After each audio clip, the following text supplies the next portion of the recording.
당신이 원한 자유, 오늘 밤부터 마음껏 누려. 대신 당신이 내 것이라 믿었던 모든 것도 함께 사라질 거야. 백도현은 아내가 울며 매달릴 것이라 믿고 내 연녀 민채린을 한남동 저택으로 데려왔다. 그러나 윤서하는 소리 한 번 높이지 않은 채 작은 여행 가방 하나만 챙겨 집을 떠났다. 그녀가 현관문을 닫은 뒤 도현의 카드와 회사, 계좌, 계약과 신용을 지탱하던 보이지 않는 기둥들이 하나씩 흔들리기 시작했다. 그리고 서하가 올라탄 검은 차 안에는 그녀가 떠날 순간을 오래전부터 기다려온 남자가 앉아 있었다. 여보, 손님이 왔어. 백도현은 현관문을 열자마자 마치 평범한 저녁 약속이라도 알리듯 말했다. 그의 뒤에는 붉은색 코트를 입은 민채린이 서 있었다. 채린은 미안한 표정을 지으려 애썼지만 입가에 걸린 미소까지 감추지는 못했다. 거실 소파에서 서류를 읽던 윤서아는 천천히 고개를 들었다. 도현은 그녀가 채린을 알아보는 순간 얼굴이 일그러질 것이라 기대했다. 그러나 서아는 두 사람을 번갈아 본 뒤 서류 모서리를 가지런히 맞추었을 뿐이었다. 설명할 필요 없다는 표정이네. 도현이 먼저 비웃었다. 그럼 이야기가 빠르겠군. 채린이 그의 팔에 손을 얹으며 낮게 말했다. 언니, 갑자기 와서 미안해요. 하지만 도현 오빠가 더는 거짓말하고 싶지 않대요. 서아는 대답하지 않았다. 도현의 눈썹이 꿈틀거렸다. 무시하는 거야? 아니. 서아는 테이블 위에 놓인 시계를 한번 보았다. 8시 47분이었다. 네가 어디까지 망가졌는지 확인하는 중이야. 도현의 얼굴이 굳었다. 말 조심해. 지금 이 집에서 나가게 될 사람은 당신이야. 서하는 고개를 조금 기울였다. 이 집에서 그래. 내 집에서. 그가 목소리를 높이자 채리는 그의 팔을 더욱 단단히 끌어안았다. 도현 오빠, 괜히 싸우지 마. 언니도 정리할 시간이 필요하잖아. 서하는 그제야 미소 비슷한 것을 보였다. 차갑고 너무 얇아서 웃음이라고 부르기 어려운 표정이었다. 정리할 시간은 충분했어. 당신들이 생각한 것보다 훨씬 오래.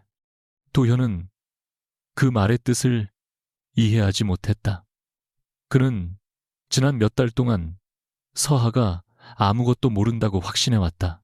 늦은 귀가도, 호텔 영수증도, 법인카드로 결제한 보석도 비서실에서 지워졌다고 믿었다. 서하는 늘 문제가 생기면 조용히 해결했고 도현은 그 결과를 자신의 능력과 인맥 덕분이라 여겼다. 아내는 그저 집에서 전화 몇 통을 돌리고 보고서를 읽는 사람이었다. 그는 채린을 데려온 오늘이 자신의 진짜 인생이 시작되는 밤이라고 생각했다. 당신도 알고 있었으면 더 간단하겠네. 도현이 넥타이를 느슨하게 풀며 소파에 앉았다. 이혼 서류는 내일 변호사가 보낼 거야. 괜히 재산 욕심내지 마. 결혼하는 동안 부족함 없이 살게 해줬으니 그 정도면 충분하잖아. 서아는 손에 들고 있던 서류를 덮었다. 표지에는 루멘 에셋 원이라는 이름이 작게 인쇄되어 있었다. 도현은 그것을 보았지만 관심을 두지 않았다. 집관리 회사에서 보내온 정기 서류쯤으로 생각했다. 부족함 없이 살게 해줬다. 서아가 천천히 되뇌었다.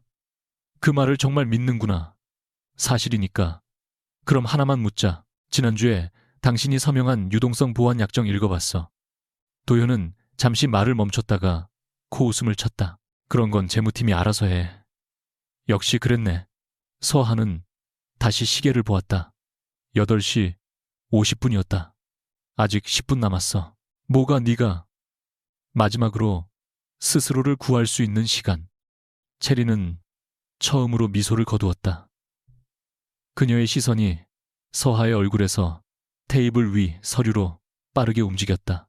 그러나 도현은 그 불안을 눈치채지 못했다.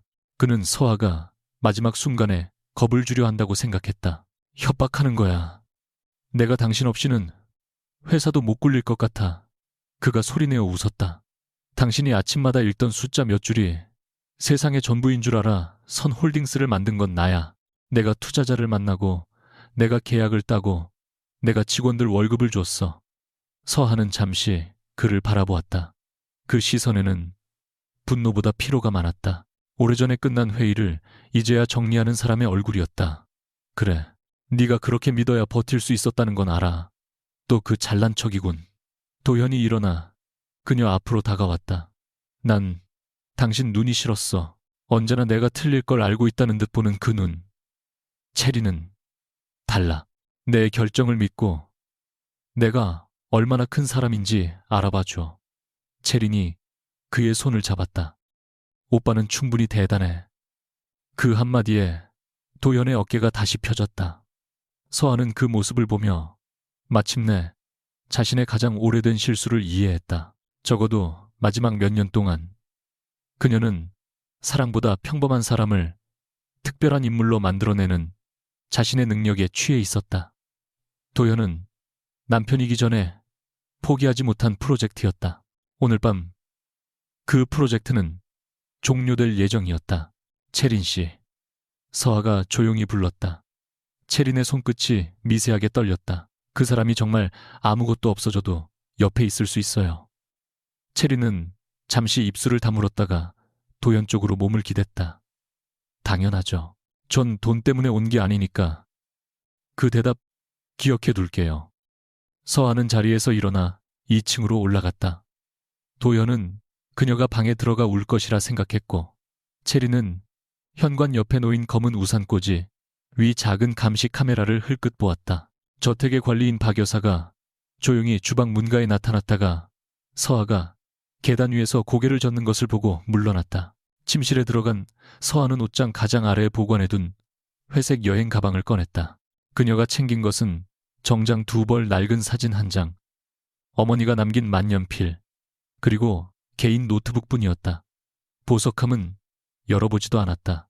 도현이 결혼기념일마다 생색을 내며 건넨 목걸이와 귀걸이 대부분은 회사 비용으로 구입되었고 몇 점은 애초에 담보 설정된 법인 자산이었다. 서아는 침대 옆 탁자에 결혼 반지를 내려놓다가 잠시 손을 멈췄다.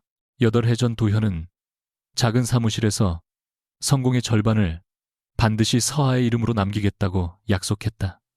그러나 회사가 커질수록 그녀의 이름은 지워졌다. 그는 서아의 보고서를 자신의 언어로 발표했고 그녀가 연결한 사람들에게 자신의 인맥을 과시했다.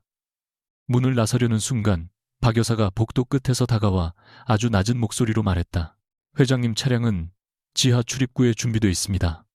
서아는 그녀의 호칭을 듣고 눈을 감았다가 떴다. 아래층에서는 도현과 체린의 웃음소리가 들렸다. 오늘까지만 사모님이라고 불러주세요. 알겠습니다. 그리고 9시가 되면 지시한 대로 하세요. 박 여사는 고개를 숙였다. 이미 모든 관리 인력에게 전달했습니다. 서아가 가방을 끌고 내려오자 도현은 와인병을 열고 있었다. 그는 그녀가 정말 떠날 준비를 끝냈다는 사실보다 가방이 지나치게 작다는 것에 먼저 불쾌함을 느꼈다. 그게 다야. 내 것은 이것뿐이야. 웃기지 마. 옷이며 가방이며 보석이며 전부 두고 갈 생각은 아니겠지. 나중에 내가 빼앗았다고 소송하려고 서하는 현관 앞에서 멈춰 그를 돌아보았다. 걱정하지 마. 여기 있는 물건 가운데 네가 내게 준 것은 거의 없으니까. 도현의 얼굴이 붉어졌다. 체리는 분위기를 달래려는 듯 와인잔을 내려놓고 다가왔다. 언니, 오늘은 호텔에 가서 쉬어요. 서로 감정 가라앉으면 차분히 이야기할 수 있잖아요. 서아는 체린의 목에 걸린 다이아몬드 목걸이를 보았다. 지난달 도현이 신규 물류센터 설비 비용으로 처리한 바로 그 물건이었다. 그 목걸이 잘 간직해요. 생각보다 비싼 값을 치르게 될 테니까. 체린의 손이 본능적으로 목걸이를 감쌌다. 도현이 서하의 팔을 잡으려 하자 그녀는 반걸음 물러났다. 손대지 마. 짧은 말이었지만 도현은 이상하게 움직임을 멈췄다. 서하는 결혼 반지를 그의 앞에 내려놓았다. 금속이 대리석 콘솔 위에서 맑은 소리를 냈다. 당신이 원한 자유, 오늘 밤부터 마음껏 누려. 대신 당신이 내 것이라 믿었던 모든 것도 함께 사라질 거야. 도현은 몇 초 동안 그녀를 바라보다가 헛웃음을 터뜨렸다. 고작 이혼하면서 세상이 무너질 것처럼 말하네. 나가. 내일이면 출입 비밀번호도 바꿀 거니까. 서한은 현관문을 열었다. 그럴 필요 없어. 9시 이후에는 당신도 이 집의 비밀번호를 바꿀 권한이 없을 테니까. 문이 닫히기 직전 도현은 그녀의 마지막 표정을 보았다. 미련도 증오도 없었다. 그것이 처음으로 그를 불안하게 만들었다. 지하 출입구까지 이어진 복도는 지나치게 고요했다. 서하의 구두 소리와 여행 가방 바퀴가 바닥을 스치는 소리만 길게 울렸다. 엘리베이터 문이 닫히자 그녀는 벽에 등을 기대고 숨을 내쉬었다. 손끝이 차갑게 떨렸다. 조금 전까지 완벽하게 유지하던 표정이 처음으로 무너질 듯 흔들렸다. 8해를 함께 산 사람을 버리는 일은 실패한 회사를 청산하는 것처럼 깔끔하지 않았다. 옥탑방 사무실에서 김밥을 나누며 첫 투자 제안서를 고치던 새벽이 떠올랐다. 그 시절의 도현이 모두 거짓은 아니어서 더 오래 버텼다. 하지만 오늘 서한은 깨달았다. 돌아오기를 기다린 사람은 이미 오래전에 사라졌고 자신은 추억의 잔해를 지키느라 현재를 희생하고 있었다. 엘리베이터가 지하층에 도착했다. 문이 열리자 검은 세단 한 대가 시동을 켠 채 기다리고 있었다. 서하는 차로 곧장 가지 않고 휴대전화를 꺼냈다. 화면에는 8시 59분이 표시되어 있었다. 그녀는 저장되지 않은 번호로 전화를 걸었다. 윤서하입니다. 상대가 짧게 신원을 확인하자 그녀의 목소리는 다시 흔들림을 잃었다. 유예기간 종료를 승인합니다. 보호 조치는 연장하지 마세요. 단, 직원급여 계정과 협력사, 정산 계정은 분리해서 유지하세요. 개인적인 감정 때문에 현장 사람들이 피해를 보는 일은 없어야 합니다. 통화 상대가 마지막 확인을 요청했다. 서한은 저택 위쪽을 한번 올려다보았다. 네, 오늘 밤 9시부로 제 보증은 끝입니다. 9시 정각 거실에서 첫 번째 알림음이 울렸다. 도현은 와인을 따르다 휴대전화를 집어들었다. 법인카드 결제 승인 보류라는 문구가 화면에 떠 있었다. 그는 대수롭지 않게 혀를 찼다. 또 은행 전산 오류겠지.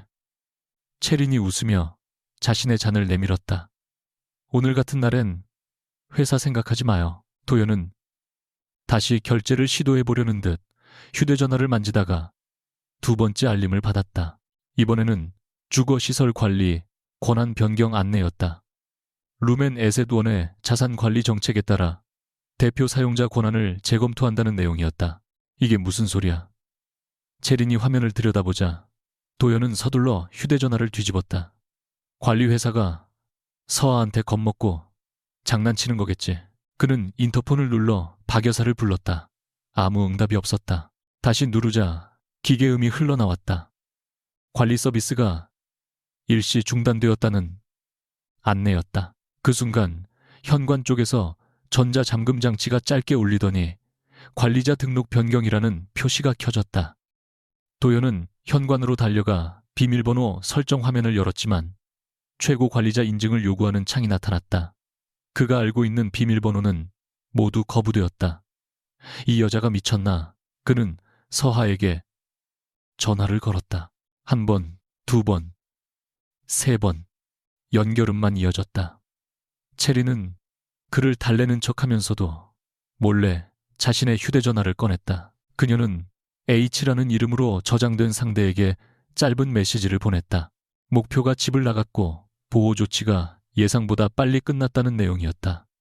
메시지는 곧 읽음으로 바뀌었지만 답장은 오지 않았다. 체리는 입술 안쪽을 깨물었다. 그녀 역시 오늘 밤 이후 무엇이 벌어질지 전부 알고 있는 것은 아니었다. 세 번째 전화는 선홀딩스 재무이사에게서 걸려왔다. 도현은 짜증을 감추지 못한 채 받았다. 무슨 일이야? 이 시간에 수화기 너머의 목소리는 숨이 가팠다. 주거래 은행이 단기 신용 한도를 잠정 정지했고 다음 날 오전까지 추가 담보 자료와 유동성 계획을 제출하라고 요구했다는 보고였다. 도현은 잠시 침묵하다가 소리쳤다. 말도 안 돼. 지난주에 연장 끝냈잖아. 재무이사는 연장된 것이 아니라 조건부 유예였고 외부 보증 주체가 보호 조치를 종료했다는 통보가 방금 도착했다고 설명했다. 그 보증 주체가 누군데? 도현의 질문에 수학이 넘어가 잠깐 조용해졌다. 대표님도 모르십니까? 루멘 캐피털입니다. 도현은 와인잔을 내려놓다가 테이블 모서리에 부딪혔다. 붉은 액체가 흰 카펫 위로 번졌다. 그는 루멘 캐피털을 알고 있었다. 선홀딩스가 위기에 처할 때마다 자금을 제공하던 비공개 투자사였지만 도현은 실질 책임자를 한 번도 만나지 못했다.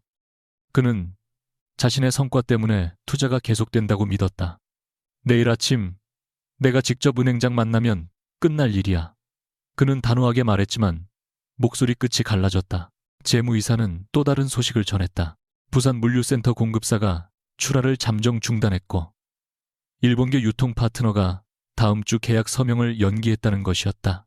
두 회사 모두 루멘 측 위험관리팀의 재검토 통보를 받았다고 했다. 도현은 전화를 끊고 서하가 두고 간 반지를 바라보았다. 아주 작고 값도 크지 않은 반지가 갑자기 자신을 조롱하는 눈처럼 느껴졌다. 서하는 세단 뒷문 앞에 서서 잠시 움직이지 않았다. 운전기사가 내려 가방을 받아들었지만 그녀는 차 안에 누가 있는지 이미 알고 있었다. 문이 열리자 한재경이 어둠 속에서 고개를 들었다. 검은 정장 차림의 그는 무릎 위에 태블릿을 올려놓고 있었고 화면에는 선홀딩스 관련 지표들이 실시간으로 움직이고 있었다. 9시 3분 재경이 손목 시계를 확인하며 말했다. 생각보다 3분 늦었군. 서하는 차에 타지 않은 채 그를 바라보았다. 내가 몇 시에 나올지 어떻게 알았어요? 당신은 결정을 내리면 시간을 어기지 않으니까. 그 대답으로는 부족한데요. 재경은 태블릿 화면을 끄고 옆자리를 비웠다. 일단 타. 기자들에게 들키면 내일 아침 이야기가 복잡해져. 서하는 미동도 하지 않았다. 내가 오늘 그 집에서 나온 건 당신 차에 타기 위해서가 아니에요. 재경의 표정이 아주 미세하게 굳었다. 오랜 시간 기다려온 순간이었지만 그가 상상한 장면과 달랐다. 그러나 그녀가 문 밖에서 자신을 의심하자 마음 한구석에 숨겨둔 기대가 들킨 것처럼 불편했다. 호텔은 이미 준비해뒀어. 그가 말했다. 필요 없어요. 내가 갈 곳은 내가 정해요. 서하야. 그리고 내 이름을 그렇게 부르지 마세요. 오늘 밤 당신이 여기에 있다는 사실부터 설명하기 전까지는. 재경은 잠시 침묵했다. 멀리서 다른 차량의 불빛이 지하 통로를 훑고 지나갔다. 그는 마침내 운전기사에게 자리를 비우라고 손짓한 뒤 낮은 목소리로 말했다. 백도현이 민채린을 집으로 데려간 건 알고 있었어. 서하의 손가락이 가방 손잡이 위에서 굳었다. 언제부터요? 오늘 저녁 전에. 누가 알려줬죠? 재경은 바로 대답하지 않았다.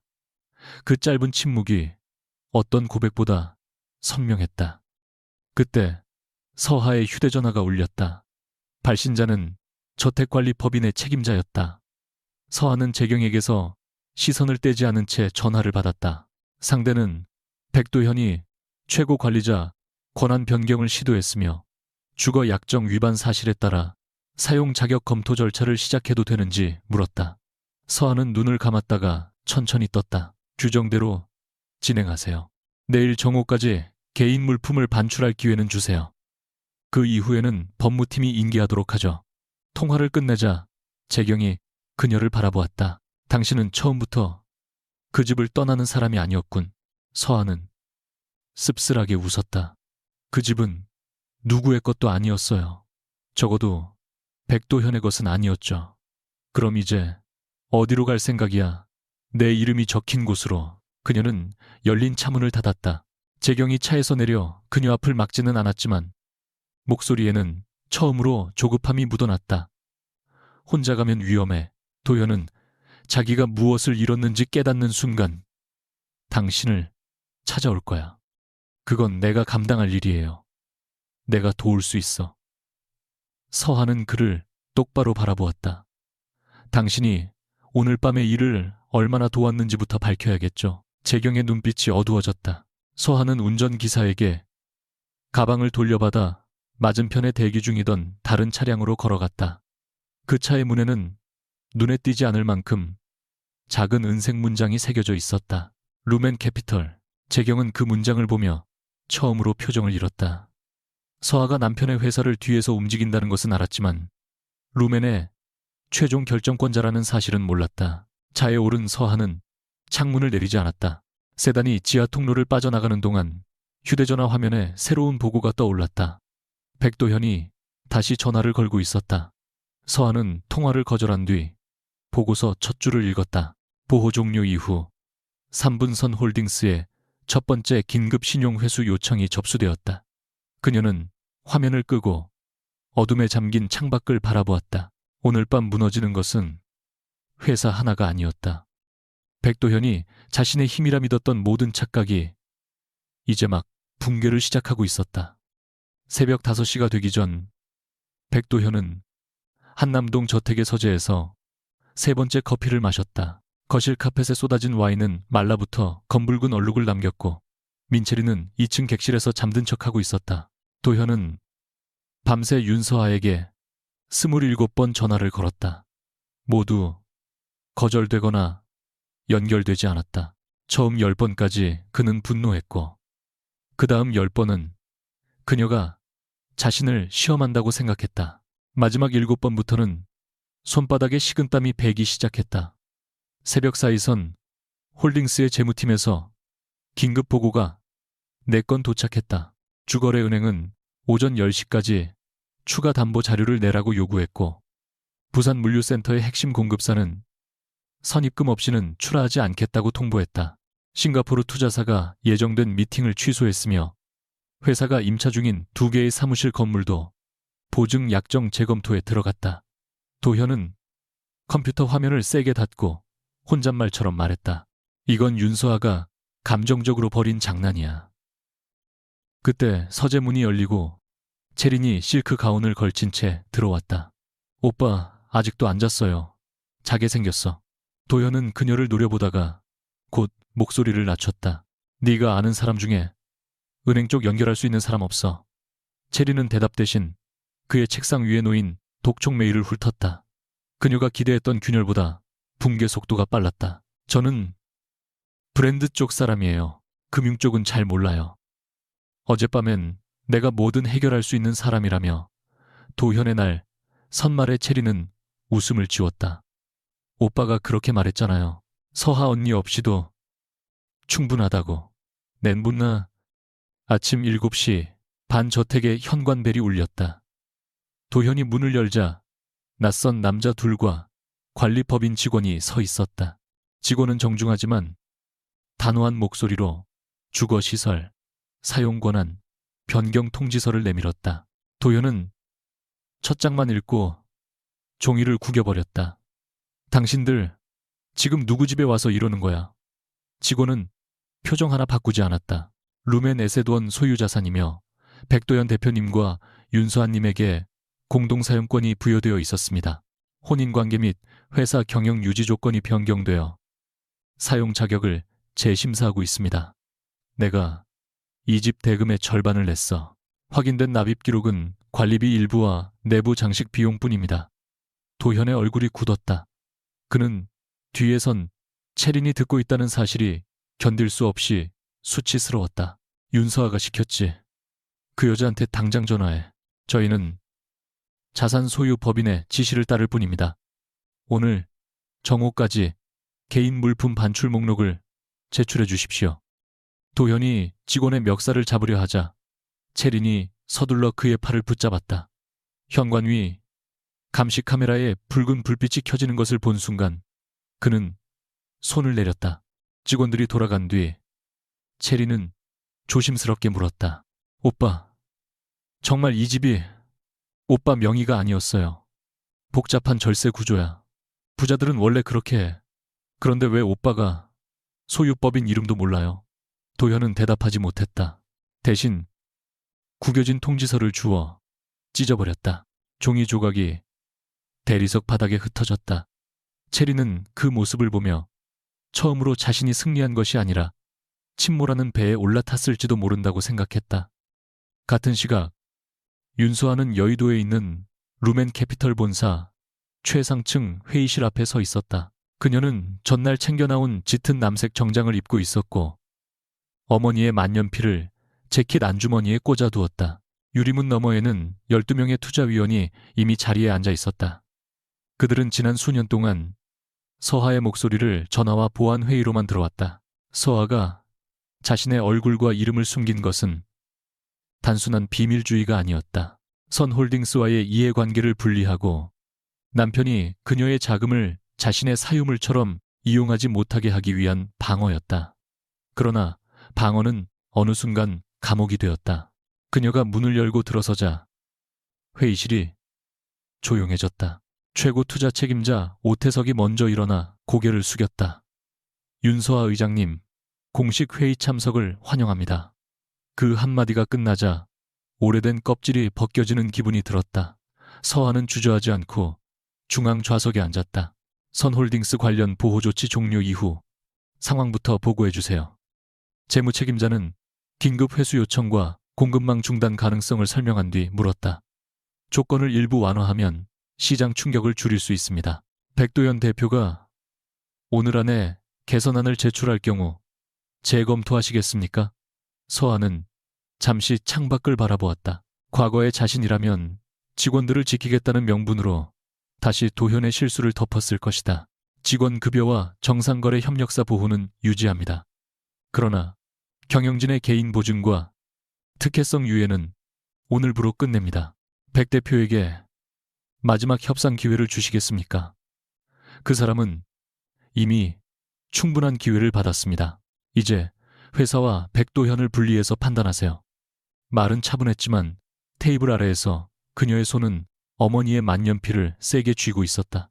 이번 선택은 남편을 버리는 일이 아니라 자신이 만든 시스템을 한 사람의 자존심에서 구해내는 일이었다.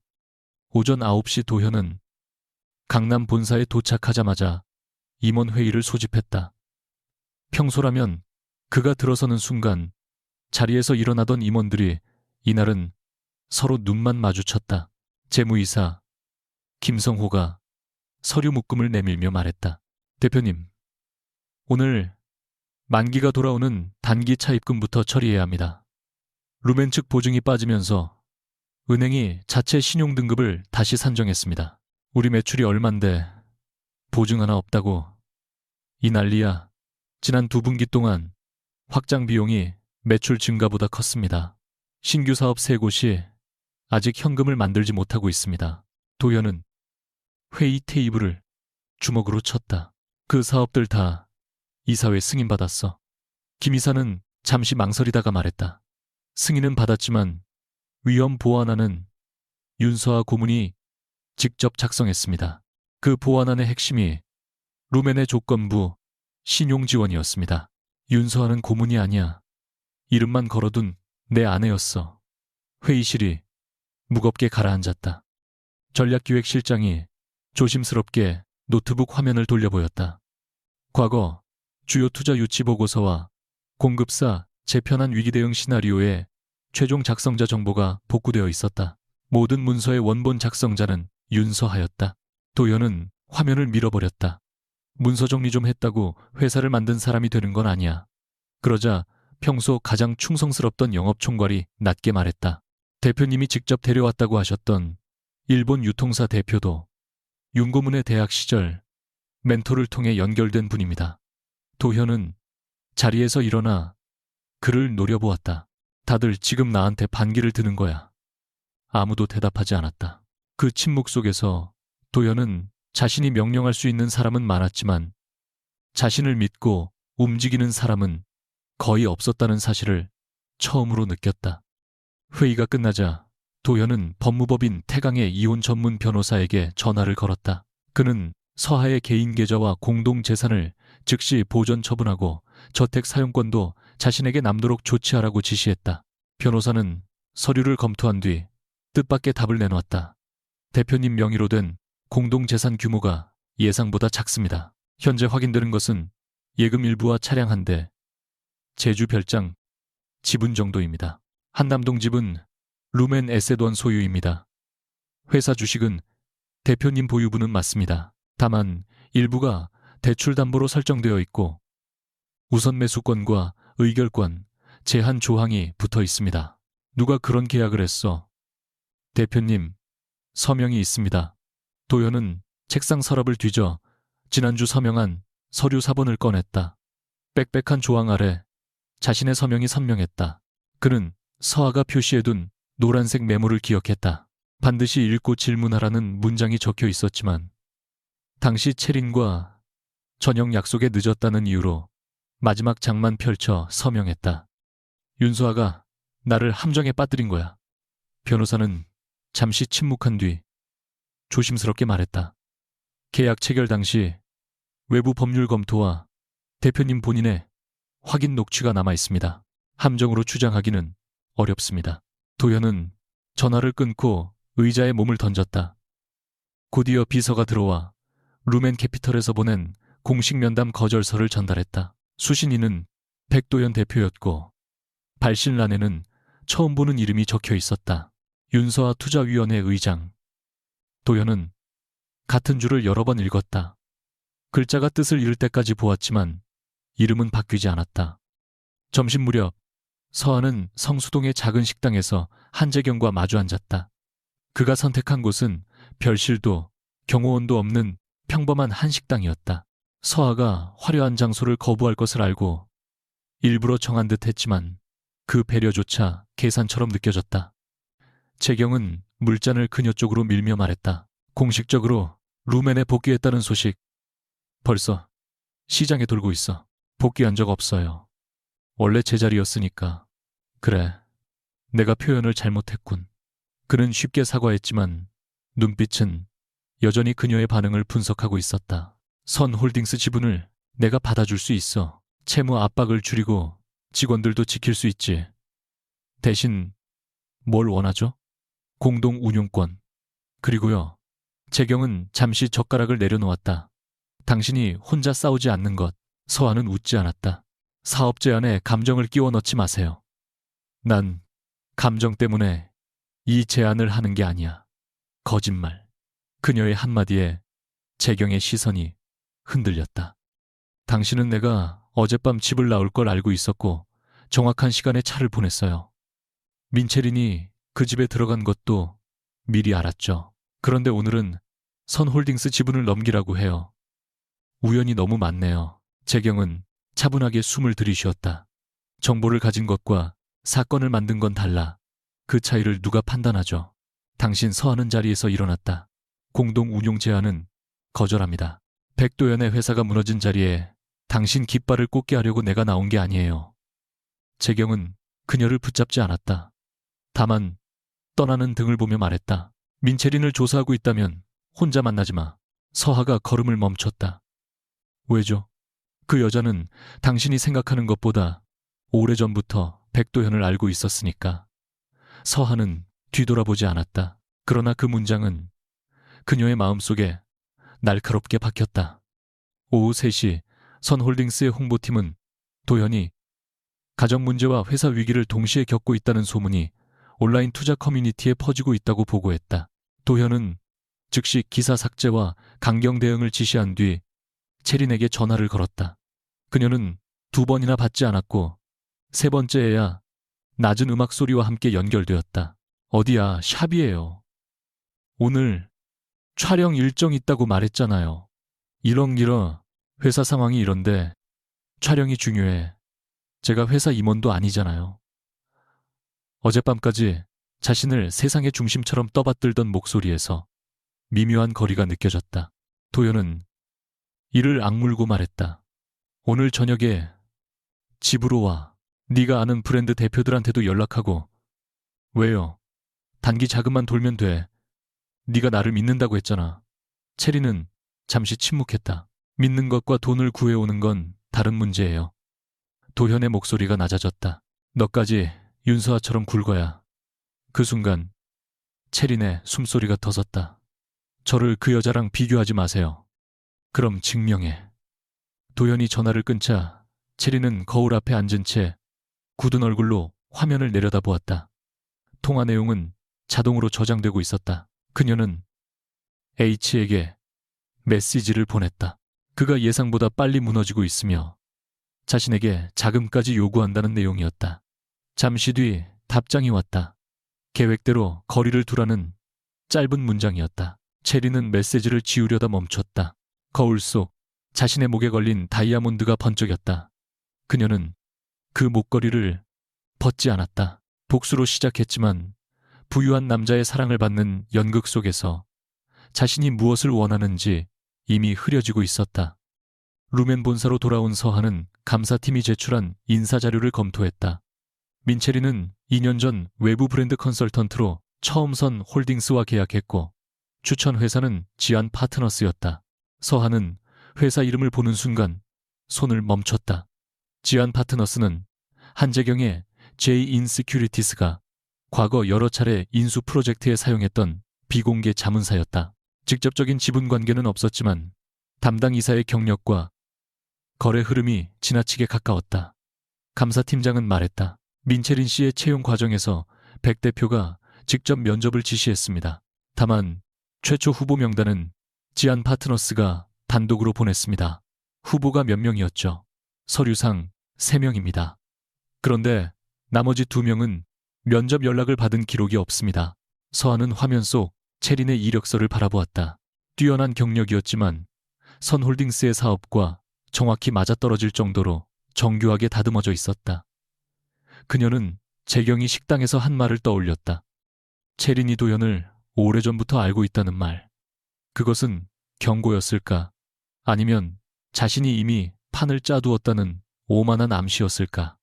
오태석이 물었다. 이 자료를 백 대표 측에 공유할까요? 서한은 잠시 고민한 뒤 고개를 저었다. 아직은 아닙니다. 사실관계부터 확인하세요. 그리고 제인세큐리티 씨와 추진 중인 공동펀드 협상은 전면 보류합니다. 회의실 사람들이 놀란 표정을 지었다. 그 협상은 루멘에게도 큰 수익이 예상되는 사업이었다. 의장님, 개인적인 의혹만으로 중단하면 손실이 큽니다. 서한은 어머니의 만년필 뚜껑을 닫았다. 그래서 보류하는 겁니다. 손실이 두려워 의심을 덮는 순간 나는 다시 백도현을 만들게 될 테니까요. 해가 진 뒤 도현은 여의도 루멘 본사 로비에 나타났다. 경비 직원이 면담 예약 없이는 올라갈 수 없다고 막자 그는 사람들의 시선도 잊은 채 소리를 질렀다. 윤서아한테 남편이 왔다고 해. 아니, 아직 법적으로는 남편이야. 몇 분 후 엘리베이터 문이 열리고 서아가 오태석과 함께 내려왔다. 도현은 그녀의 뒤를 따르는 임원들이 고개를 숙이는 모습을 보고 걸음을 멈췄다. 어젯밤 작은 가방을 끌던 여자와 같은 사람이라고 믿기 어려웠다. 당신이 루멘 의장이야. 그의 질문에는 분노보다 두려움이 섞여 있었다. 서한은 로비 한가운데서 차분히 대답했다. 그래, 왜 말 안 했어? 말하면 달라졌을까? 당연하지. 우린 부부였어. 당신 재산과 지위를 숨긴 건 사기야. 서아의 눈빛이 차가워졌다. 당신은 내가 가진 걸 알았으면 나를 존중했을 거라는 뜻이야. 도현은 입을 다물었다. 그녀가 한 걸음 가까이 다가갔다. 당신이 존중했어야 할 건 내 돈이 아니라 매일 당신 옆에 있던 사람이었어. 그는 급히 목소리를 낮추었다. 지금 보증만 다시 열어. 회사가 안정되면 이혼이든 뭐든 원하는 대로 해줄게. 아직도 거래라고 생각하네. 직원들까지 죽일 셈이야. 직원 급여와 협력사 정산은 이미 보호했어. 내가 끄는 건 당신 개인을 위한 특혜뿐이야. 도현의 얼굴에서 피가 빠졌다. 그는 그녀가 홧김에 회사를 부수고 있다고 믿고 싶었다. 그래야 자신이 피해자가 될 수 있었다. 하지만 서한은 가장 약한 사람들을 먼저 보호한 뒤 오직 자신만 시스템 밖으로 밀어내고 있었다. 내일까지 개선안을 제출해. 서아가 말했다. 단 이번에는 누가 대신 써주지 않을 거야. 당신이 정말 회사를 만든 사람이라면 스스로 증명해. 그녀는 그를 지나 엘리베이터로 향했다. 도현은 뒤늦게 소리쳤다. 한재경이 시킨 거지. 그 자식이 당신한테 뭘 약속했어. 서하의 발걸음이 멈췄다. 그녀는 돌아보지 않은 채 대답했다. 그 사람도 곧 내 앞에서 설명해야 할 게 있어. 엘리베이터 문이 닫히자 도현은 유리벽에 비친 자신의 모습을 보았다. 값비싼 정장도 대표라는 직함도 그대로였지만 그 뒤에서 모든 것을 받쳐주던 그림자는 사라지고 없었다. 백도현이 제출한 경영 개선안은 12장이었다. 그중 절반은 과거 윤서아가 작성했던 위기 대응 보고서의 문장을 순서만 바꾸어 옮긴 것이었고, 나머지는 자산 매각과 신규 투자 유치라는 실현 가능성 없는 구호로 채워져 있었다. 루멘 캐피털의 심사역이 유사 문서를 찾아 비교한 결과를 보여주자 서한은 아무 말 없이 마지막 장을 덮었다. 도현은 여전히 자신이 무엇을 잃었는지 이해하지 못하고 있었다. 그는 서하의 전략을 훔쳤으면 서하가 없는 자리도 유지할 수 있다고 믿었다. 오태석이 조심스럽게 물었다. 이 상태라면 내일 은행 공동관리 절차가 시작될 가능성이 높습니다. 백 대표에게 수정 기회를 한 번 더 주시겠습니까? 서하는 창밖에 늘어선 여의도의 빌딩을 바라보았다. 예전 같았으면 밤을 새워 직접 새로운 계획을 작성한 뒤 도현이 만든 것처럼 포장했을 것이다. 회사와 직원들을 지키기 위해서라는 명분으로 또다시 한 남자의 무능을 감쌌을 것이다. 추가 유예는 없습니다. 그녀가 말했다. 다만 물류센터 직원들의 급여와 영세협력사 대금은 별도 계정에서 먼저 집행하세요. 오태석은 고개를 끄덕였지만 곧 다른 서류를 내밀었다. 지안 파트너스와 민체린의 계약 과정, 그리고 제인 시큐리티스의 자금 흐름을 추적한 중간 보고서였다. 서한은 첫 페이지에 적힌 한재경의 이름을 보는 순간 손끝이 차가워졌다. 직접적인 지시는 발견되지 않았지만 체린을 추천한 자문사의 운영자금 대부분이 재경의 개인 투자 법인에서 흘러들어가고 있었다. 같은 시각 도현은 강남 본사 대표실에서 전화를 붙잡고 있었다. 그는 하루 동안 30명이 넘는 투자자에게 연락했지만 대부분 비서실 단계에서 거절당했다. 몇몇은 전화를 받았으나 루멘의 보증이 없는 선 홀딩스에는 관심이 없다고 잘라 말했다. 도현은 처음에는 상대를 설득했고 이후에는 과거의 친분을 들먹였으며 마지막에는 서하가 개인 감정으로 회사를 공격하고 있다고 주장했다. 그러나 그 말을 믿는 사람은 없었다. 시장에는 이미 선홀딩스의 고속 성장이 윤서하의 위험 관리와 루멘의 신용 지원에 의존해 있었다는 소문이 퍼지고 있었다. 전화가 끝날 때마다 대표실은 조금씩 좁아지는 것처럼 느껴졌다. 그는 민체린에게 다시 연락했다. 이번에도 통화는 연결되지 않았다. 비서가 조심스럽게 들어와 오늘 저녁 체린이 청담동의 비공개 금융인 클럽에 예약을 잡았다는 정보를 전했다. 도현은 눈을 가늘게 떴다. 누구랑 만나는지 알아봤어. 예약자는 확인되지 않습니다. 다만 클럽에서 검은색 회원 카드를 사용하는 사람이라고 합니다. 그 카드는 국내에서 극소수의 재벌가와 금융회사 대표만 소유할 수 있었다. 도현은 순간 체린이 자신을 위해 새로운 투자자를 만나고 있다고 생각했다. 그녀가 낮에는 차갑게 굴었지만 결국 자신을 버리지는 못했을 거라고 믿고 싶었다. 그는 재킷을 집어들며 말했다. 차 준비해. 체린한테는 내가 간다는 말 하지 마. 청담동 클럽은 외부 간판조차 없는 회색 건물의 최상층에 있었다. 도현은 회원이 아니었지만 예전에 함께 골프를 친 보험사 대표의 이름을 대고 로비를 통과했다. 복도에는 두꺼운 카펫이 깔려 있어 발소리가 나지 않았다. 그는 직원의 안내를 기다리지 않고 체린이 들어갔다는 안쪽 별실로 향했다. 문 앞에 다다르자 익숙한 웃음소리가 들렸다. 최근 자신 앞에서는 거의 들려주지 않던 밝은 목소리였다. 도현은 문손잡이를 잡은 채 잠시 멈췄다. 안에서는 한 남자가 낮게 말했다. 백도현이 오늘 안으로 널 찾을 거라고 했지. 체린이 웃으며 대답했다. 생각보다 더 절박해졌어요. 저한테 투자자까지 데려오래요. 그럼 이제 끝내. 회장님은 늘 너무 쉽게 말해요. 그 사람은 자기가 버림받았다는 걸 인정하지 못할 텐데요. 도현은 문을 거칠게 열었다. 별실 안쪽에는 한재경이 가죽 소파에 앉아 있었고 체리는 그의 무릎 위에 비스듬히 걸터 앉은 채 와인잔을 들고 있었다. 두 사람은 놀라지 않았다.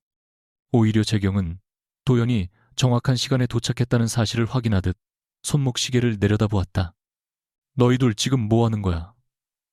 체리는 천천히 자리에서 일어났지만 변명하지 않았다. 재경은 잔을 테이블에 내려놓으며 말했다. 기다리고 있었습니다, 백 대표. 그 지나치게 침착한 태도가 도현의 마지막 이성을 끊어놓았다. 그는 재경에게 달려들었지만 문 옆에 대기하던 경호원이 팔을 막았다. 놓으라고 해. 도현이 몸부림치며 소리쳤다. 이 자식이 내 여자를 건드렸어. 재경은 경호원에게 손짓해 한 걸음 물러나게 했다. 민채린 씨는 처음부터 당신 여자가 아니었습니다. 도현은 채린을 바라보았다. 그녀는 두려워하기보다 오래 준비한 말을 꺼낼 순간을 맞은 사람처럼 차분했다. 처음부터라니 무슨 뜻이야? 그의 질문에 채린은 목걸이를 만지작거리다가 천천히 풀어 테이블 위에 올려놓았다. 저를 선 홀딩스에 소개한 사람이 한재경 회장님이에요. 도현의 입술이 벌어졌지만 소리는 나오지 않았다. 회장님은 오빠가 어떤 여자를 원하는지 알고 있었어요. 오빠의 결정을 무조건 칭찬하고 윤수아보다 자신을 작고 순진하게 보이게 만드는 여자. 전 그 역할을 했어요. 왜 우리 아버지 회사 기억해요. 태림 패키징. 도현의 눈동자가 흔들렸다. 몇 년 전 선홀딩스의 납품업체였으나 품질 문제로 계약이 해지된 작은 회사였다. 체리는 차갑게 웃었다. 오빠는 우리 회사 기술을 다른 업체에 넘긴 뒤 모든 손실을 아버지 책임으로 돌렸어요. 아버지는 거래처와 집을 잃었고 병원비도 감당하지 못했어요. 저는 그때부터 오빠가 가진 걸 빼앗고 싶었어요. 도현은 곧바로 고개를 저었다. 그건 실무진이 처리한 일이야. 난 몰랐어. 맞아요. 오빠는 늘 몰랐죠. 서류도 안 읽고 다른 사람이 한 일을 자기 성과로 발표하고 문제가 생기면 책임자를 버렸으니까. 그녀의 목소리가 처음으로 떨렸다. 복수심 뒤에 감춰두었던 오래된 상처가 드러나는 순간이었다. 도현은 테이블 위에 목걸이를 집어 채린 앞에 내던졌다. 그래서 나랑 잤어. 나를 사랑한다고 말하고 내 집까지 들어온 게 전부 연기였어. 체리는 하얗게 질렸지만 시선을 피하지 않았다. 처음에는 그랬어요. 처음에는 도현이 비웃었다. 내 돈 쓰는 게 좋아지기라도 했나. 그 말은 정확히 체린이 가장 숨기고 싶었던 곳을 찔렀다. 그녀는 입술을 깨물다가 인정하듯 말했다. 좋았어요. 비싼 옷도 사람들이 저를 부러워하는 것도 오빠가 제 앞에서 뭐든 해줄 수 있는 사람처럼 구는 것도 좋았어요. 복수한다는 이유로 시작했지만 어느 순간 저도 오빠가 만든 거짓말 안에서 살고 싶어졌어요. 도현이 손을 들어 올리자 재경이 자리에서 일어나 그의 손목을 잡았다. 여기서 폭력을 쓰면 당신에게 남은 마지막 선택까지 사라집니다. 도현은 재경의 손을 뿌리치며 으르렁거렸다. 네가 다 시킨 거잖아. 이혼시키고 회사를 빼앗으려고. 재경은 부정하지 않았다. 민채린 씨에게 접근할 기회를 준 건 나입니다. 당신의 허영과 열등감을 조사했고 어떤 사람이 옆에 있을 때 당신이 가장 쉽게 선을 넘는지도 알았습니다. 그럼 네가 나를 함정에 빠뜨린 거야. 기회는 내가 만들었지만 선택은 당신이 했습니다. 재경의 목소리는 냉정했다. 아내에게 거짓말한 것도, 회사 돈으로 선물을 산 것도, 직접 여자를 집에 데려간 것도 당신입니다. 누가 등을 밀지 않았다면 절벽으로 가지 않았을 사람처럼 말하지 마십시오. 도현은 반박하지 못했다. 그 말이 잔인한 이유는 거짓이 아니었기 때문이다. 그날 저녁 서한은 감사팀에서 확보한 음성 파일을 들었다. 지안 파트너스의 담당자가 체린에게선 홀딩스 입사 전략을 설명하는 통화였다. 담당자는 백도현이 능력을 칭찬하는 여성에게 쉽게 신뢰를 보이며 윤서아 앞에서는 억눌린 자존심을 다른 관계에서 보상하려 한다고 말했다. 서한은 파일을 멈췄다. 결혼 생활의 가장 내밀한 균열이 투자 대상 분석처럼 정리되어 있었다. 도연이 자신을 배신한 사실보다 더 끔찍한 것은 누군가 그 배신 가능성을 계산하고 기다렸다는 점이었다. 화면에는 담당자가 보고서를 전달한 이메일 주소가 남아 있었다. 주소의 최종 수신 서버는 한재경의 개인 비서실이었다. 오태석이 조용히 말했다. 직접 지시가 담긴 문서는 아직 없습니다. 하지만 이 정도면 한 회장이 개입했다는 정황은 충분합니다. 민채린 씨 위치는요, 청담동 클럽에 있습니다. 백 대표도 방금 들어갔습니다. 서하는 자리에서 일어나 재킷을 집었다. 오태석이 막아서듯 물었다. 직접 가시려고요? 아니요. 백도연이 무엇을 보든 이제 그의 문제예요. 그녀는 창가로 가서 휴대전화를 꺼냈다. 한재경에게 연락하세요. 1시간 안에 루멘으로 오라고 해요. 오지 않으면 제이아인 세큐리티시와 관련된 모든 협상을 오늘부로 종료하겠다고 전하세요. 그녀의 목소리는 평온했지만 가슴 안에서는 오래 묻어둔 감정이 무너지고 있었다. 재경은 과거 자신이 가장 외롭던 시절 유일하게 능력을 알아봐준 사람이었다. 그래서 그의 시선을 사랑이라고 믿고 싶었다. 그러나 지금 손에 든 자료는 그가 자신을 사람보다 구출해야 할 프로젝트로 보았음을 증명하고 있었다. 한재경은 40분 뒤 루멘 본사에 도착했다. 그는 서하의 개인 집무실에 들어오며 비서와 경호원을 모두 밖에 남겨두었다. 서하는 책상 위에 지안 파트너스의 보고서와 자금 내역을 펼쳐놓았다. 설명하세요. 재경은 자료를 한번 내려다본 뒤 변명부터 하지 않았다. 민채린을 선 홀딩스에 넣은 건 나야. 너무 쉽게 나온 인정이 오히려 서하를 더 차갑게 만들었다. 언제부터 계획했죠? 2년 전. 그때부터 내 결혼이 무너지기를 기다렸어요. 이미 무너지고 있었어. 그걸 누가 판단했죠? 서하가 자리에서 일어났다. 나도 모르는 내 결혼의 끝을 당신이 결정했어요. 재경의 턱이 굳었다. 백도연은 당신을 이용하고 있었어. 당신이 만든 전략을 빼앗고 당신이 실패를 막아줄 거라 믿고 더 위험한 선택을 했지. 당신도 알고 있었잖아. 알고 있는 것과 떠날 준비가 되는 건 달라요. 그래서 기다렸어. 하지만 당신은 계속 그 사람을 구했지.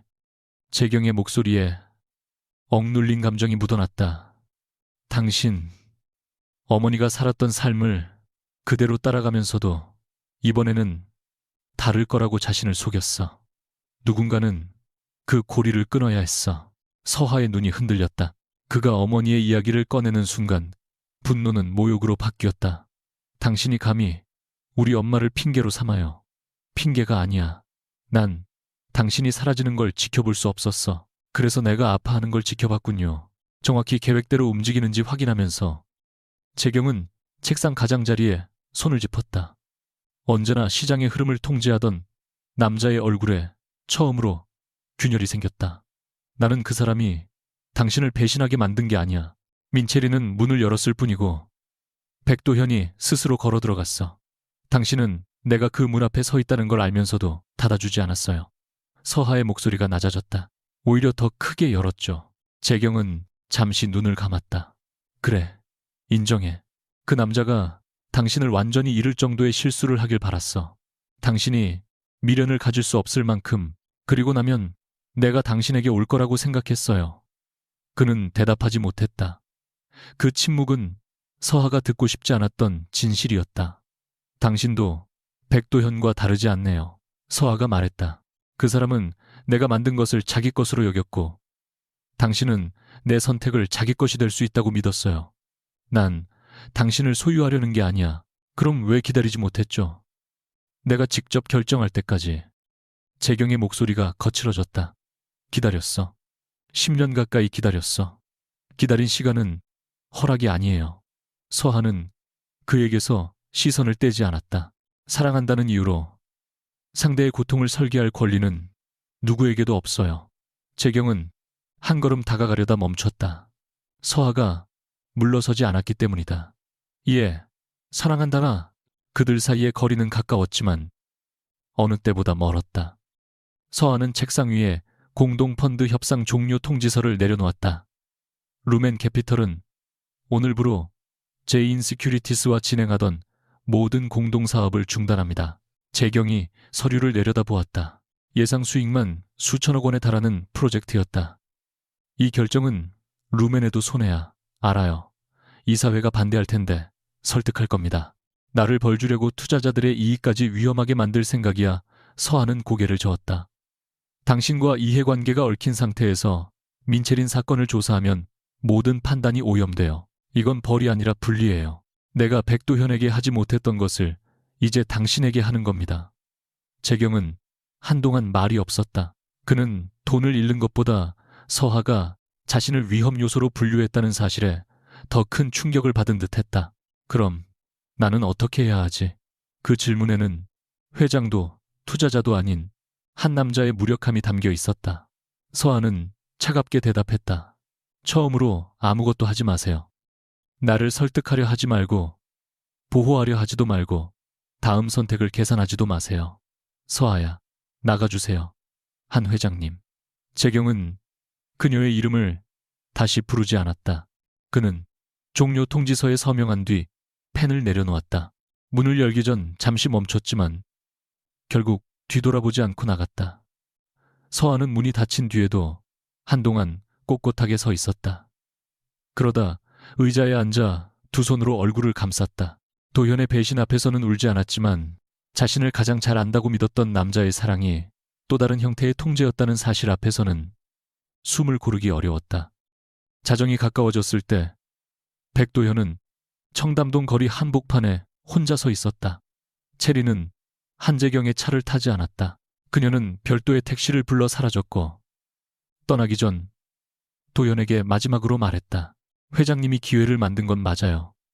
하지만 제가 칭찬할 때마다 거짓말을 더 크게 만든 건 오빠였어요.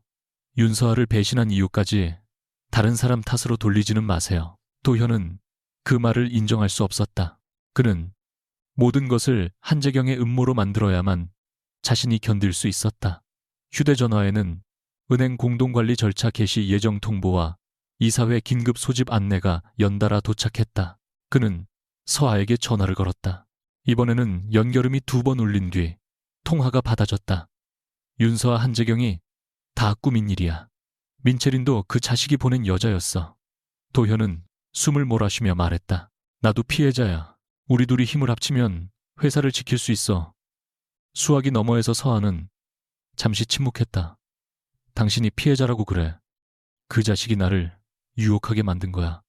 한재경이 당신 손으로 법인카드를 쓰게 했어. 그 사람이 채린 씨를 우리 집에 데려오라고 했어. 도현은 대답하지 못했다. 서하의 목소리는 낮았지만 단호했다. 당신을 함정에 빠뜨린 사람은 있을지 몰라도 그 안에서 살기로 선택한 건 당신이야.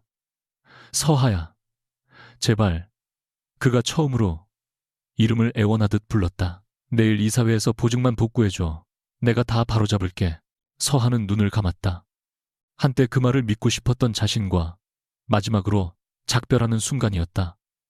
내일 회의에 와. 하지만 나한테 남편으로 오지 마. 책임을 져야 할 대표이사로 와. 통화가 끝났다. 도현은 꺼진 화면에 비친 자신의 얼굴을 보았다. 멀리 여의도의 불빛 아래에서 서하는 두 남자의 배신을 동시에 끊어내고 있었다. 다음날 열릴 이사회에서 누구의 왕관이 가짜였는지 모두 드러날 예정이었다. 선홀딩스 긴급 이사회는 오전 9시 정각 여의도 본사 29층에서 시작될 예정이었다. 백도현은 회의 시작 30분 전부터 대표실을 서성였다. 밤새 잠들지 못한 얼굴에는 피로와 분노가 뒤섞여 있었지만 그는 평소처럼 최고급 정장을 입고 넥타이 매듭을 단단히 조였다. 아직 자신이 대표라는 사실을 외형으로라도 붙잡고 싶었다. 테이블 위에는 한재경과 민채린의 관계를 정리한 자료가 놓여 있었다. 도현은 그것만 있으면 윤서아를 다시 자신의 편으로 끌어올 수 있다고 믿었다.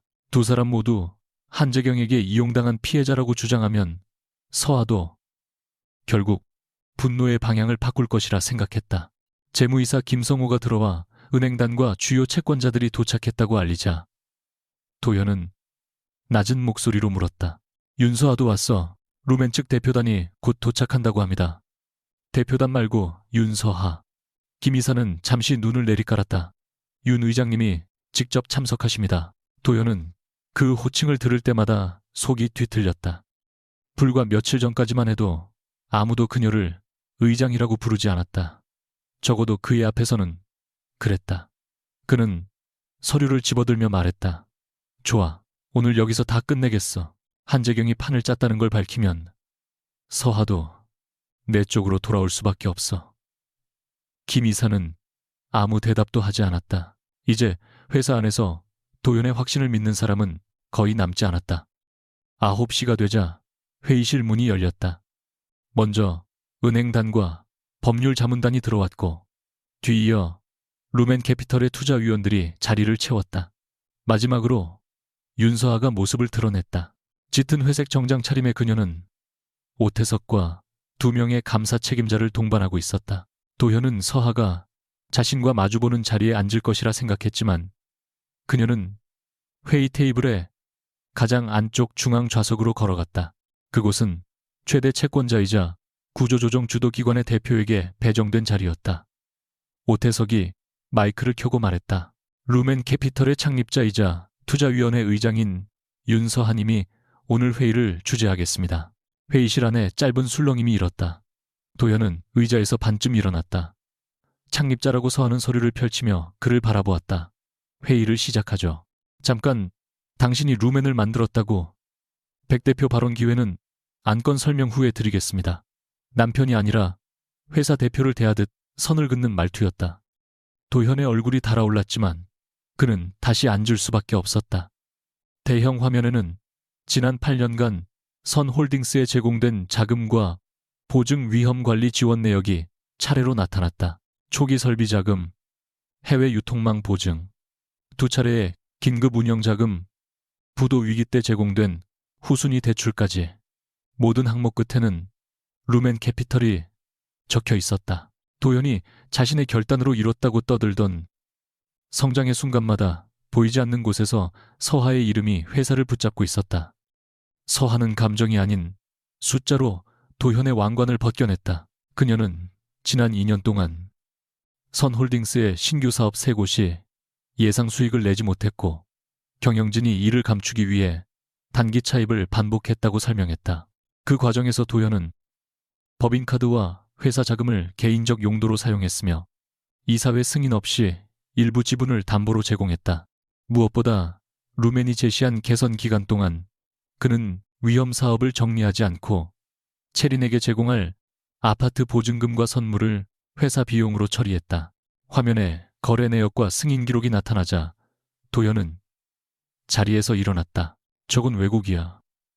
회사를 위한 홍보 비용이었어. 감사 책임자가 즉시 답했다. 민채린 씨와 관련된 주거비 보석, 구매비, 개인 여행 비용 가운데 홍보 계약서로 증빙된 항목은 없습니다. 반은 도현은 서하를 향해 손가락을 켜놓다. 당신이 처음부터 날 몰아내려고 자료를 모은 거잖아. 서하는 눈을 피하지 않았다. 처음 자료를 확인한 건 11달 전이야. 그때 나는 당신에게 해명할 기회를 줬고 3번의 시정기간도 줬어. 화면에는 도현이 직접 서명한 개선 약정과 확인 녹취가 나타났다. 서류를 읽었다는 그의 목소리까지 회의실에 흘러나왔다. 도현은 녹취 속 자신이 귀찮다는 듯 대답하는 소리를 들으며 입을 다물었다. 함정이라고 주장하기에는 자신이 남긴 서명이 너무 많았다. 도현은 마지막 카드처럼 한재경 관련 자료를 테이블 위에 던졌다. 좋아. 내가 실수한 건 인정하지. 하지만 이 모든 위기는 한재경이 만든 거야. 민채린을 회사에 넣고 우리 결혼을 깨뜨리고선 홀딩스를 빼앗으려 했어. 그는 서하를 똑바로 바라보며 목소리를 낮췄다. 당신도 이용당한 거야. 지금이라도 보증을 되살리고 나와 힘을 합치면 한재경을 막을 수 있어. 회의실 사람들은 서하의 반응을 기다렸다. 그녀는 도현이 내민 자료를 보지도 않았다. 한재경이 민채린을 당신에게 접근시킨 사실은 확인했어. 도현의 눈빛에 희망이 번졌다. 그렇지. 그러니까 우리 둘 다 피해자야. 그러나 서하의 다음 말은 그의 기대를 잘라냈다. 그 사실은 한재경이 책임질 문제야.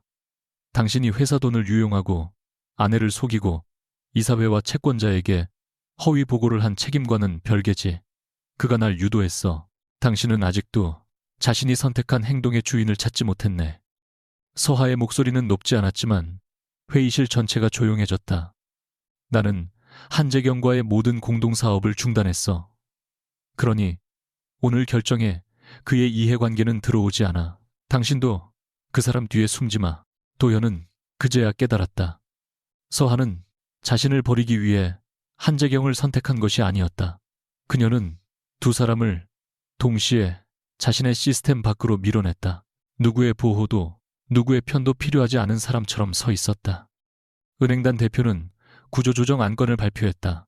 선홀딩스의 정상사업 부문은 별도 법인으로 분리해 고용과 공급망을 유지하고 손실이 누적된 신규 사업은 단계적으로 정리하기로 했다. 도현이 담보로 제공한 지분은 채무조정에 사용되며 경영진 개인의 유용 의혹은 외부 감사를 거쳐 책임을 묻기로 했다. 가장 중요한 안건은 대표이사 해임이었다. 도현은 의결이 시작되기 전 임원들을 한 명씩 바라보았다. 자신과 술을 마시고 골프를 치며 충성을 약속했던 사람들이었다. 그러나 표결 결과는 압도적이었다. 찬성 11표, 반대 1표. 유일한 반대표는 도현 자신이 행사한 것이었다. 의장이 해임을 선언하자 그는 의자를 밀치고 일어났다. 이 회사는 내가 만들었어. 전략기획실장이 천천히 입을 열었다. 대표님이 이름을 걸었습니다. 하지만 시스템을 만든 사람은 따로 있었습니다. 도현은 그를 노려보았지만 더는 누구도 눈을 피하지 않았다. 서하는 해임 결의서에 서명한 뒤 곧바로 다음 안건으로 넘어갔다. 직원 급여와 협력사 정산을 위한 보호 개정 집행이었다. 그녀는 도현의 추락을 즐기지 않았다. 오히려 손실 규모와 현장 인력의 고용 계획을 꼼꼼히 확인했다. 그 냉정한 집중이 도현에게는 어떤 모욕보다 잔인했다. 그는 이제 그녀의 인생에서 분노할 가치조차 없는 위험 항목이 되어 있었다. 회의가 끝난 뒤 도현은 복도에서 서하를 붙잡았다. 경호원이 다가왔지만 서하는 손짓으로 멈추게 했다. 도현은 밤새 구겨진 서류를 내밀며 말했다. 한 번만 더 기회를 줘. 신규 사업을 전부 정리하고 채린과도 끝낼게. 당신이 원하는 대로 할게. 서하는 그 말을 듣고 잠시 눈을 감았다. 과거에 자신이 가장 듣고 싶어 했던 문장이었다.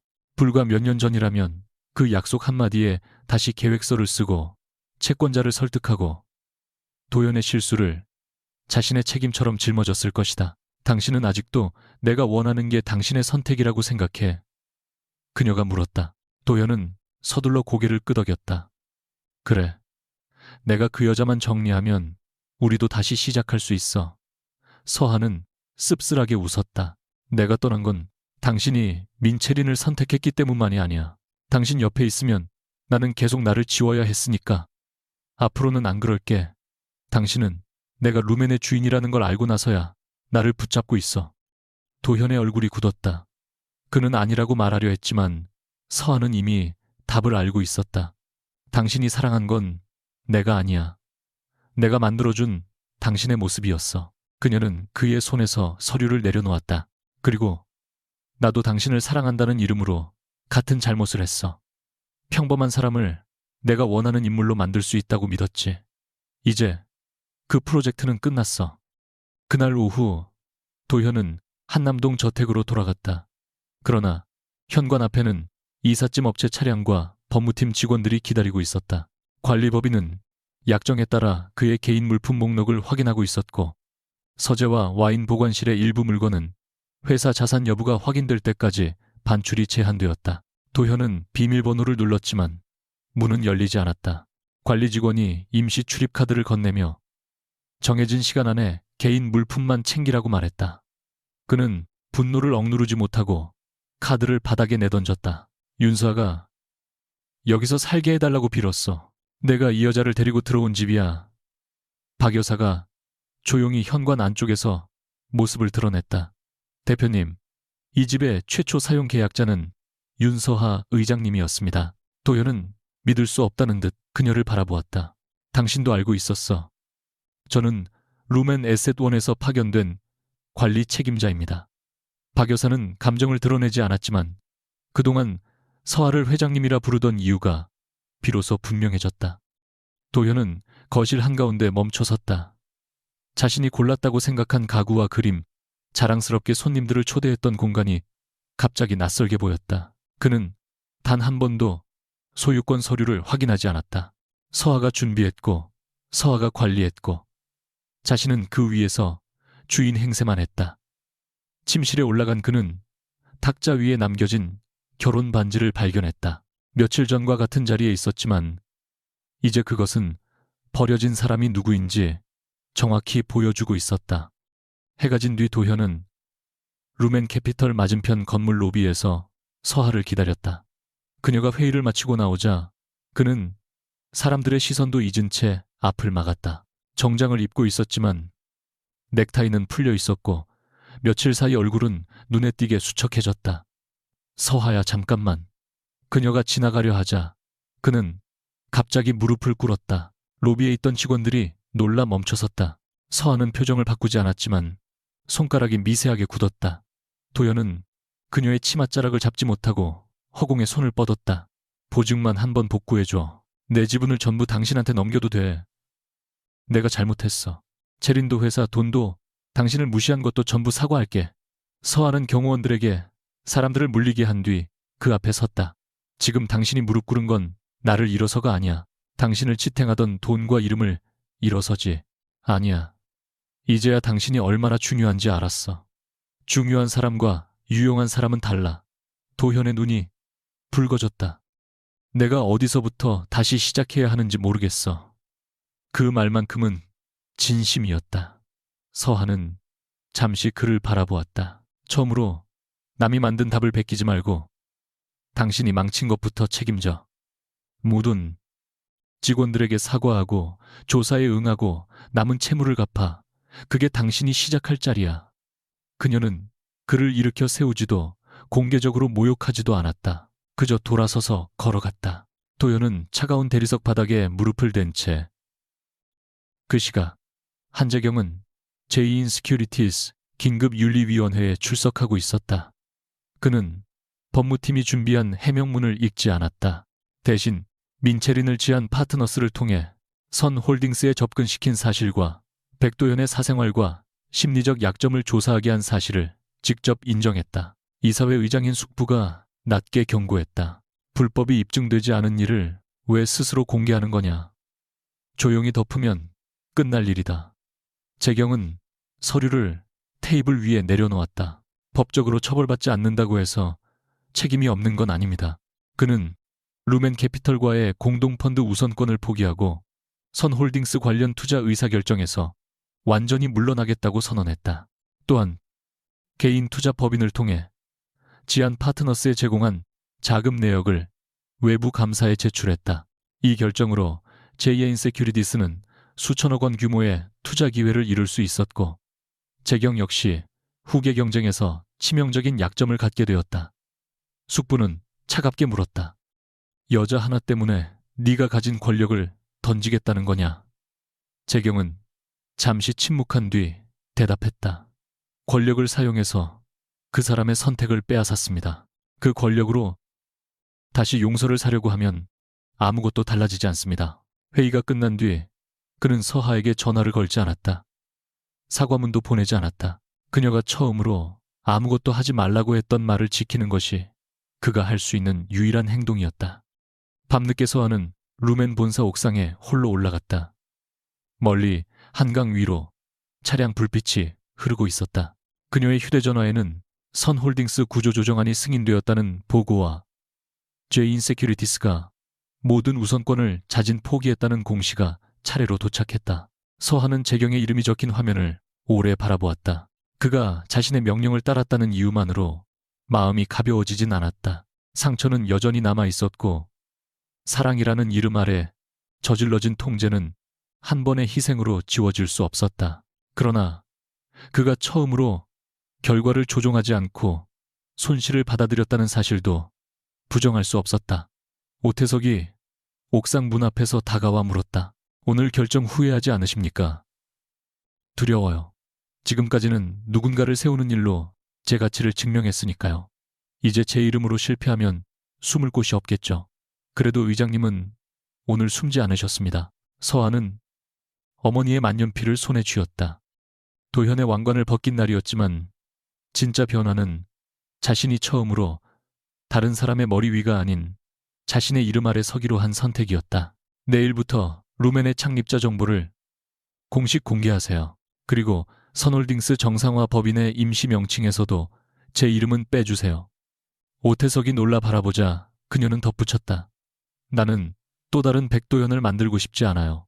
직원들이 자기 이름으로 회사를 다시 세우게 할 겁니다. 차가운 바람이 불어왔지만 서한은 더 이상 뒤로 숨지 않았다. 처음부터 왕관은 그녀의 것이었다. 이제야 그녀가 직접 그것을 쓰기로 했을 뿐이었다. 선홀딩스의 구조조정이 시작된 지 6달이 지났다. 여의도 루멘 캐피털 본사 로비에는 더 이상 창립자 이름을 숨기는 검은 유리벽이 없었다.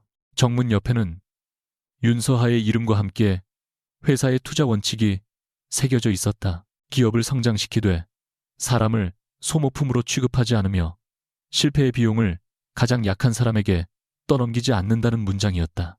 서한은 매주 월요일마다 정상화 법인의 현장 책임자들과 직접 회의를 열었다. 회의에는 과거선 홀딩스 임원들뿐 아니라 물류센터 노동자 대표와 협력사 대표도 참석했다. 처음에는 그들이 서하를 백도현의 전처이자 회사를 무너뜨린 투자자로 경계했다. 그러나 서하는 고용을 유지한다는 말만 하지 않았다. 손실이 난 사업을 정리하는 과정에서 경영진 보너스를 먼저 삭감했고 임금 지급이 늦어진 하청업체에는 루멘의 보호 계정을 통해 정산을 완료했다. 어느 날 부산 물류센터의 젊은 팀장이 말했다. 의장님이 회사를 살렸다고들 합니다. 서하는 보고서에서 눈을 들었다. 제가 한 건 회사와 한 사람을 분리한 것뿐입니다. 다시 세우는 건 여기 있는 분들이에요. 그녀는 더 이상 다른 사람의 성과를 자신의 것으로 만들지 않았고 자신의 성과를 다른 사람의 이름 뒤에 숨기지도 않았다. 그 변화는 왕관보다 무거웠지만 처음으로 온전히 자신의 삶을 살고 있다는 감각을 주었다. 백도현은 대표이사 해임 이후 외부 감사와 채권자 조사에 응했다. 회사 자금을 개인적으로 사용한 일부 항목은 반환해야 했고 담보로 잡힌 지분 대부분은 채무조정 과정에서 처분되었다. 그는 강남의 고급 오피스텔과 제주 별장 지분 수입차를 팔았다. 한남동 저택에서 가져온 개인 물품은 작은 임대 아파트의 방 하나를 채우기에도 부족했다. 처음 몇 주 동안 도현은 자신이 한재경과 윤서하에게 공격당한 피해자라고 주장했다. 변호사에게 소송 가능성을 묻고 과거 인맥들에게 억울함을 호소했지만 누구도 오래 들어주지 않았다. 자료와 서명 녹취가 너무 분명했다. 결국 그는 법률 대리인의 권유로 자신이 직접 승인한 거래와 허위 보고에 대한 책임을 인정했다. 형사처벌로 이어질 정도의 중대한 횡령은 피했지만 경영자로서의 신뢰는 완전히 무너졌다. 과거 그에게 고개를 숙이던 사람들은 전화를 받지 않았고 명함에서 대표라는 직함이 사라지자 식당 예약조차 뜻대로 되지 않았다. 어느 밤 그는 편의점 앞 플라스틱 의자에 앉아 값싼 캔커피를 마셨다. 옆자리에 회사원들이 선 홀딩스 정상화 성공 기사를 읽으며 윤서아의 경영 철학을 칭찬했다. 도현은 반박하지 못했다. 기사에 적힌 전략 대부분은 자신이 과거 발표했던 것과 비슷했지만 이제 그는 그 생각들이 처음부터 누구의 것이었는지 알고 있었다. 민체리는 감사팀에 테림 패키징 관련 자료와 백도현의 개인 비용 처리 기록을 모두 제출했다. 그녀가 한재경의 계획에 협력한 사실도 숨기지 않았다. 법적으로 처벌받을 행동은 많지 않았지만 업계에서는 그녀를 신뢰하지 않았다. 브랜드 자문 계약은 대부분 종료되었고 방송과 행사 일정도 취소되었다. 체리는 한동안 자신이 복수에 성공했다고 믿으려 했다. 도현은 모든 것을 잃었고 아버지의 회사를 무너뜨린 사람이 더 이상 높은 자리에서 웃지 못하게 되었기 때문이다. 그러나 그녀의 아버지는 딸의 설명을 들은 뒤 기뻐하지 않았다. 병원 창가에 앉은 그는 체린에게 말했다. 그 사람이 잘못한 걸 밝히는 것과 네가 거짓 사랑으로 사람을 무너뜨리는 건 다른 일이다. 네가 그의 방식으로 싸우면 이겨도 같은 사람이 된다. 그 말은 체린이 서아에게 했던 어떤 변명보다 아팠다. 몇 달 뒤 체린은 루멘 본사를 찾아왔다. 그녀는 더 이상 화려한 옷이나 다이아몬드를 착용하지 않았다. 서아와 마주 앉은 자리에서 체린은 한참 동안 손을 모은 채 말했다. 사과한다고 없던 일이 되지는 않겠죠. 그래도 말하고 싶었어요. 처음에는 아버지 때문에 시작했지만 나중에는 제가 얻는 것들이 좋아서 멈추지 않았어요. 서아는 그녀를 오래 바라보다가 대답했다. 나도 백도연을 바꾸겠다는 이유로 그 사람의 실패를 계속 숨겼어요. 우리 둘 다 누군가를 목적을 위한 도구로 봤다는 점에서는 다르지 않아요. 체린의 눈에 눈물이 맺혔다. 서아는 용서한다는 말도 다시 만나자는 말도 하지 않았다. 다만 테린 패키징의 기술 소유권 분쟁을 재검토할 독립법률지원기관을 알려주었다. 복수의 보상이 아니라 빼앗긴 권리를 정당한 절차로 되찾을 수 있는 길이었다. 한재경은 제이인 시큐리티스의 주요 투자 결정에서 3달 동안 배제되었다. 후계 경쟁에서는 숙부가 앞서기 시작했고 언론은 그가 사적인 감정 때문에 대형 공동펀드를 잃었다고 비판했다. 재경은 반박 인터뷰를 하지 않았다. 그는 지안 파트너스와 주고받은 모든 기록을 외부 감사에 제출했고 민체린에게 제공했던 자금과 지시 내용을 정리해 서하에게 전달했다. 봉투 안에는 해명문이나 편지가 없었다. 마지막 장에는 앞으로 서하와 관련된 어떤 정보도 그녀의 동의 없이 수집하거나 보고받지 않겠다는 서약만 적혀 있었다. 서하는 그 문서를 집무실 서랍에 넣었지만 답장을 보내지 않았다. 재경도 연락하지 않았다. 그는 과거라면 서하가 침묵하는 이유를 분석하고 우연을 가장한 만남을 만들고 가장 효과적인 사과의 순간을 계산했을 것이다. 그러나 이번에는 아무것도 하지 않았다. 루멘이 참여한 투자 설명회에 초대받아도 참석을 피했고 공통지인이 서하의 근황을 말하려 하면 듣지 않았다. 그 침묵은 낭만적이지도 화려하지도 않았다. 오히려 하루하루가 자신이 통제할 수 없는 결과를 견디는 훈련이었다. 재경은 처음으로 사랑이 상대를 얻는 능력이 아니라 상대가 자신을 선택하지 않을 가능성까지 받아들이는 일이라는 것을 배웠다. 그 깨달음이 서하에게 닿을지는 알 수 없었다. 그는 이제 결과를 요구할 권리가 자신에게 없다는 사실부터 인정했다. 초겨울이 시작될 무렵 루멘 캐피털은 여성 창업자와 가족 기업에서 경력을 잃은 여성들을 위한 투자 프로그램을 발표했다. 프로그램의 이름은 해원 프로젝트였다. 서하의 어머니가 젊은 시절 사용하던 이름이었다. 발표회 날 서하는 수백 명의 참석자 앞에 혼자 섰다. 과거 같았으면 자신이 만든 계획을 남편이나 전문 경영인의 입을 통해 설명하게 했을 것이다. 그러나 이제 그녀는 마이크를 직접 잡았다. 누군가를 빛나게 하는 능력은 귀한 재능입니다. 하지만 그 과정에서 자신의 이름이 지워져서는 안 됩니다.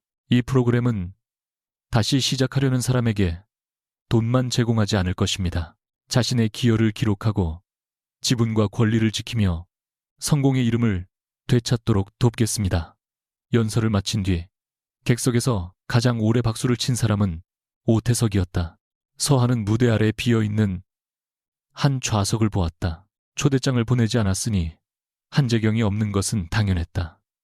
그런데도 마음 한쪽에 작은 허전함이 남았다. 그녀는 그 감정을 부정하지 않았다. 재경을 그리워하는 마음과 그를 아직 용서할 수 없는 마음은 동시에 존재할 수 있었다. 성장한다는 것은 어느 하나를 억지로 지우는 일이 아니라 모순된 감정을 가진 채로도 자신의 선택을 미루지 않는 것이었다. 발표회가 끝난 후 비서가 재경 측에서 축하 화환을 보냈는지 물었다. 서하는 고개를 저었다. 아무것도 오지 않았다. 그가 정말 자신의 요구를 지키고 있다는 사실에 이상할 만큼 가슴이 저렸다. 며칠 뒤 백도현이 마지막 면담을 요청했다. 서하는 루멘 본사가 아닌 한강 근처에 조용한 카페를 장소로 정했다. 도현은 예전보다 마른 얼굴로 나타났고 값비싼 시계도 착용하지 않았다. 그는 자리에 앉자마자 서하의 눈을 피하며 말했다.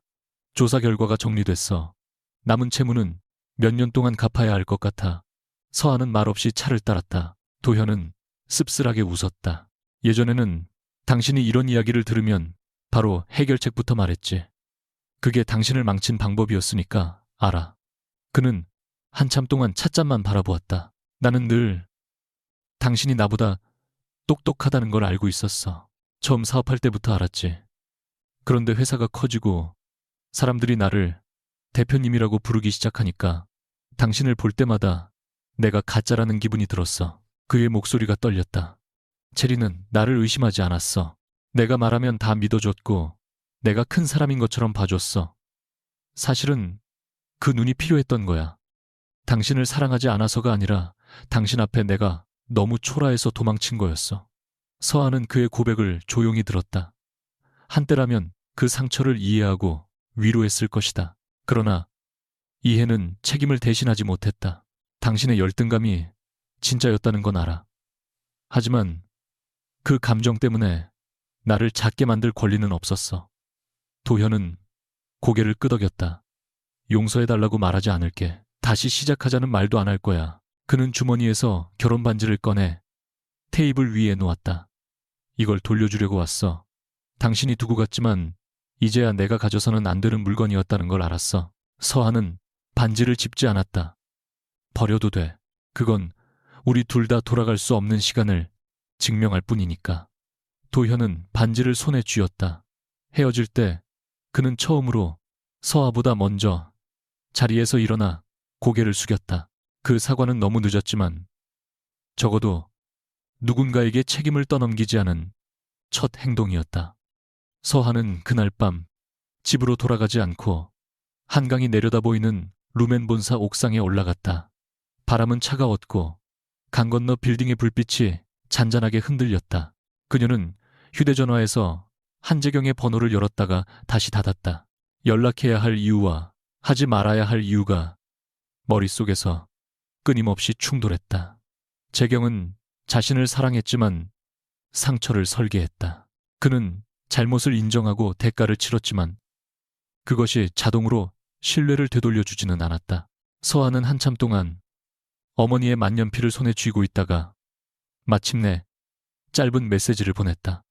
내일 저녁 7시 루멘 본사 옥상. 늦지 마세요. 답장은 5분이 지나도록 오지 않았다. 과거의 재경이라면 몇 초 안에 장소와 경로를 확인하고 경호 계획까지 보냈을 것이다. 10분 뒤 도착한 답장은 단 한 줄이었다. 당신이 원한다면 가겠습니다. 서하는 그 문장을 오래 바라보았다. 그 안에는 확신도 약속도 없었다. 결정권을 자신에게 돌려주는 조심스러운 거리만 있었다. 다음 날 저녁, 재경은 7시보다 5분 늦게 옥상 문을 열었다. 숨이 조금 가빴고 넥타이가 비뚤어져 있었다. 엘리베이터 고장으로 마지막 층을 계단으로 올라왔다고 설명했지만 변명처럼 말하지 않았다. 서하는 그 모습을 보며 처음으로 희미하게 웃었다. 한재경 씨가 시간을 놓치는 날도 있네요. 재경은 그녀의 표정을 확인하려 하지 않고 한 걸음 떨어진 곳에 섰다. 내가 늦으면 기다리지 않아도 된다고 생각했어. 예전에는 내가 어디로 갈지 다 계산했잖아요. 다시는 그렇게 하지 않을 거야. 재경은 준비해온 말이 있는 듯 입을 열었다가 다시 닫았다. 서하는 그 침묵을 재촉하지 않았다. 마침내 그가 말했다.